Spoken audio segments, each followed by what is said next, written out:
السلام عليكم. لا تنسوا الاعجاب بالفيديو والاشتراك في القناة تشجيعا لنا لنستمر بنشر المزيد ان شاء الله.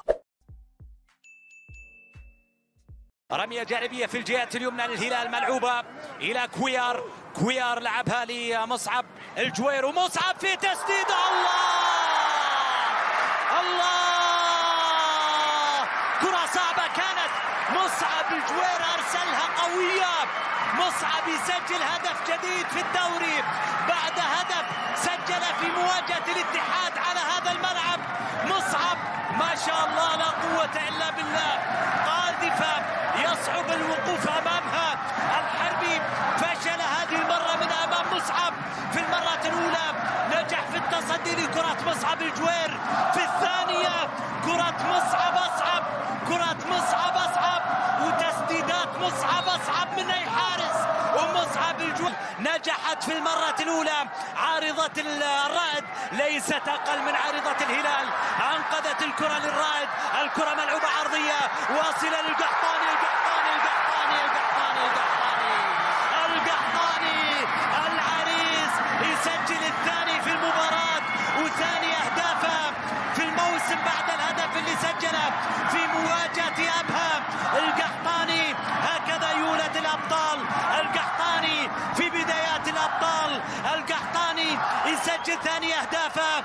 الهلال ولاد النجوم، الهلال ونجم جديد. مصعب الجوير نجح في المرة الأولى وفي الهدف الأول، وفي المرة الثانية نجح القحطاني في تسجيل الهدف الثاني. شوف كرة القحطاني الرائعة اللي سجل معها محمد ثاني أهداف الزعيم. هكذا هي بدايات الأبطال، هكذا هي بدايات النجوم. يا قحطاني يا مصعب يا نجوم الهلال. القحطاني سجل الهدف الثاني في المباراة 2-0. يتقدم الهلال في المواجهة، يستعد عند تنفيذ ركلة الجزاء. عبد الله صوبها.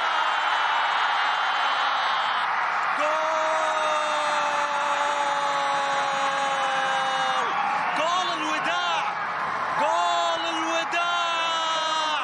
عبد الله عطيف يسجل هدف الوداعية.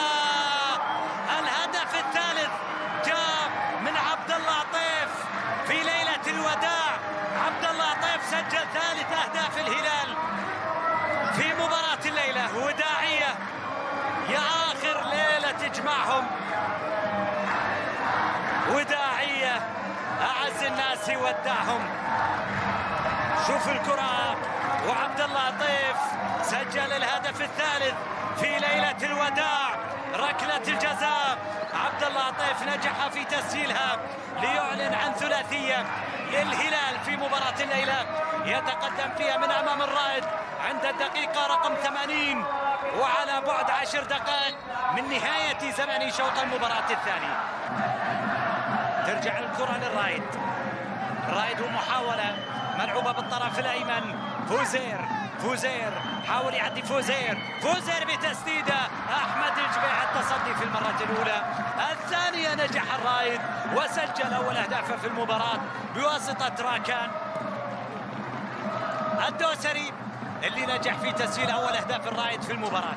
هدف الرائد رقم 497 بتاريخه بدوري المحترفين، وبالتالي على بعد 3 أهداف من أن يسجل هدفه رقم 500 في دوري المحترفين. 8 أندية فقط فعلت ذلك إذا تمكن الرائد. طبعا 7 أندية فعلت ذلك اليوم. أول الرائد في حال سجل مع بداية العام القادم 3 أهداف سيصبح هو واحد من 8 أندية فقط تمكنت من تسجيل 8 أهداف. يحيى شيري عند تنفيذ الركلة الركنية. يحيى أرسل كرة طويلة إلى منطقة الجزاء والرائد ينجح. هدف ثاني للرائد في وقت أخير وفي وقت قاتل. الرائد يقتنص ثاني أهدافه في المباراة، يكسب من كرة عرضية. ثاني أهدافه في المباراة عرضية كانت رائعة ثم رأسية في شباك أحمد الجبيع. الرائد يتمكن من تسجيل ثاني أهدافه في اللقاء. أصبحت النتيجة 3 أهداف مقابل 2 في المباراة. باولو دوس سانتوس من نجح في تسجيل ثاني أهداف الرائد إذا عبر دوس سانتوس سجل ثاني أهدافه في المباراة.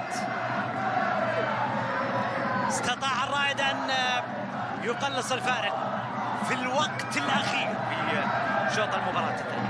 بالأصل احنا